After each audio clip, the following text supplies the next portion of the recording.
오늘은 제59회 정보통신의 날입니다. 우편사업을 기념하기 위한 최신의 날이 오늘의 정보통신의 날이 된 건데요. 우편사업에서 시작된 우리나라의 정보통신 기술의 우수성을 세계에 알릴 수 있는 국제행사가 올가을 부산에서 개최된다고 합니다. 지수희 기자가 보도합니다. 전 세계 193개 정보통신 분야 장관들이 오는 10월 부산에 모입니다. UN 정보통신 분야 전문 국제기구인 국제전기통신연합의 최고 의사결정회의가 한국에서 열리기 때문입니다. ITU 전권회의는 정보통신 분야의 글로벌 현안과 미래 ICT 정책 방향을 결정하는 최고기구로서 ICT 올림픽이라고도 불립니다. 아태 지역에서의 개최는 지난 94년 일본에 이어 20년 만에 처음입니다. 4년마다 한 번 열리는 데다 대륙별로, 나라별로 개최를 희망하고 있어 우리나라에서 다시 ITU 전권회의가 개최되려면 최소 100년은 더 기다려야 하는 소중한 기회입니다. 이번 회의에서는 전 세계 정보통신 발전을 위한 청사진을 제시하고 인터넷 공공정책과 사이버 보안 등의 논의가 진행될 것으로 보입니다. 특히 우리나라는 ICT 융합과 사물인터넷 등의 의제를 개발해 전권회의 공동 결의안으로 채택될 수 있도록 추진하고 있습니다. 공동 결의안으로 채택되면 이 분야의 국제표준화에도 유리한 고지를 차지할 수 있습니다. 행사 기간 중에는 국제전기통신연합의 사무총장과 표준화 총국장, 전파통신 총국장 등의 선거도 진행됩니다. 우리나라는 이재섭 카이스트 IT 융합연구소 연구위원회 표준화 총국장 당선에도 힘을 모으고 있습니다. 표준화 총국장은 이동통신과 IPTV 등 ICT 글로벌 표준에 대한 최종 결정 권한을 갖고 있어 우리나라가 당선될 경우 전자통신기술 표준화를 선도하는 데 중요한 역할을 하게 될 것으로 보입니다. 이번 행사에서는 미국의 소비가전쇼 CES나 스페인 모바일 월드 콩글레스 같은 최대 규모의 전시도 함께 진행될 예정입니다. 이를 통해 미래부는 국내 중소벤처기업들의 해외 진출의 발판도 마련할 수 있을 것으로 기대하고 있습니다. 한국경제TV 지수입니다. 네, ICT 올림픽이라고 불리는 ITU 전권회의가 올 10월부터 3주 동안 부산에서 열립니다. 관련 내용 이상학 ITU 전권회의 준비단 부단장 모시고 자세히 나눠보겠습니다. 안녕하십니까? 예, 안녕하십니까? 자, 뜻깊은 행사 준비하고 계시는데 또 오늘이 공교롭게도 이 59회 정보통신의 날이기도 합니다. 이 우리나라 이 정보통신에 대한 유래 또 이 ITU 전권회의 개최에 대한 여러 가지 배경들 먼저 설명 부탁드릴게요. 예, 오늘이 정보통신의 날입니다. 이 정보통신의 날은 1884년, 그러니까 130년 전에 고종께서 우리나라 근대화의 시작이라고 할 수 있는 우편총국을 설치하라는 칙령을 발표한 날입니다. 우리가 정보통신의 시작이 우편에서 그리고 아날로그, 디지털을 발전해 갔다고 한다고 하면 이번에 열리는 ITU 전권회의는 이러한 130년 동안의 정보통신의 발전에 커다란 귀결점을 찍는 행사가 되겠습니다. 네, 알겠습니다.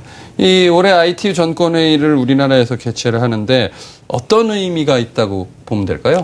예, 크게 두 가지 의미가 있습니다. 네. 하나는 우리나라가 이 ITU에 가입한 것이 1952년 한국전쟁 중이었습니다.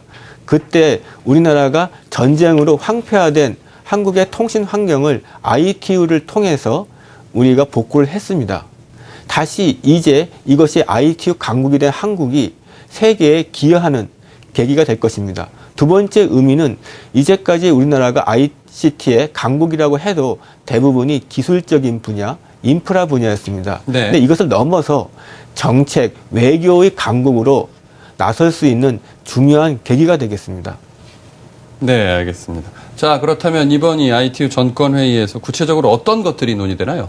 예, 한 세 가지가 논의된다고 볼 수 있습니다. 첫 네. 번째는 향후 10년 동안에 세계 ICT의 공동 발전에 청사진이 만들어집니다. 특히 2015년은 ITU가 150년이 되는 해입니다. 그걸 기념해서 네. 150년 이후에 즉 향후에 10년, 20년 동안의 세계의 공동 발전의 모습이 만들어집니다. 두 번째는 이 ITU 정권회의를 통해서 각 세계 간의 갈등과 긴장의 요인이 있습니다. 예를 들어서 인터넷 거버넌스나 사이버 시큐리티, 그리고 여성과 청소년의 보호, 기후변화, 이러한 현안의 문제를 해결하게 됩니다. 네. 세 번째는 유엔과 ITU 자체의 혁신을 논의하게 됩니다. 네, 알겠습니다. 이 ITU 전권회의 기간 중에 선거도 진행이 된다고 들었습니다.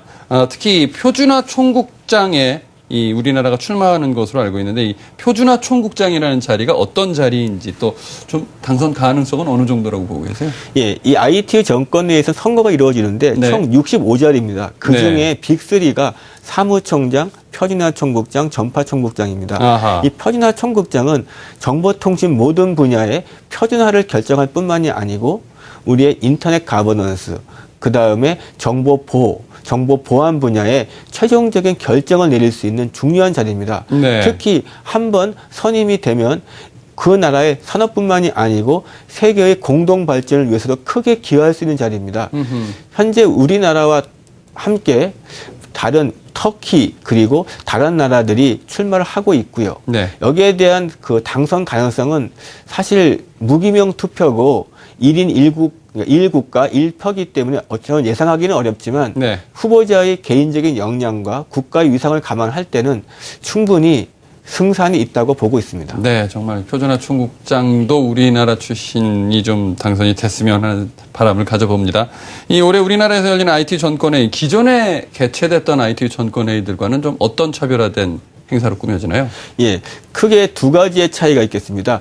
하나는 앞서 말씀드린 것처럼 향후의 중장기적인 발전 전략을 이번에 논의합니다. 특히 유엔에서 2000년에 만들어졌던 밀레니엄 개발 선언을 넘어서 공동 발전의 청사진이 만들어지게 되겠습니다. 네. 두 번째는 기존의 ITU 정권 회의가 정부 차원에서의 폐쇄적인 회의였다고 한다면 이번에는 그것을 넘어서 시민단체, 학계, 산업계가 같이 참여할 수 있도록 전시회, 컨퍼런스 그리고 각종 학회가 함께 이루어집니다. 네. 회의만이 있는 게 아니라 컨퍼런스도 있고 뭐 문화 축제도 있고 정말 ICT 축제장으로 마련이 될 것 같은데 전권회의 시간이 이제 얼마 남지 않았습니다.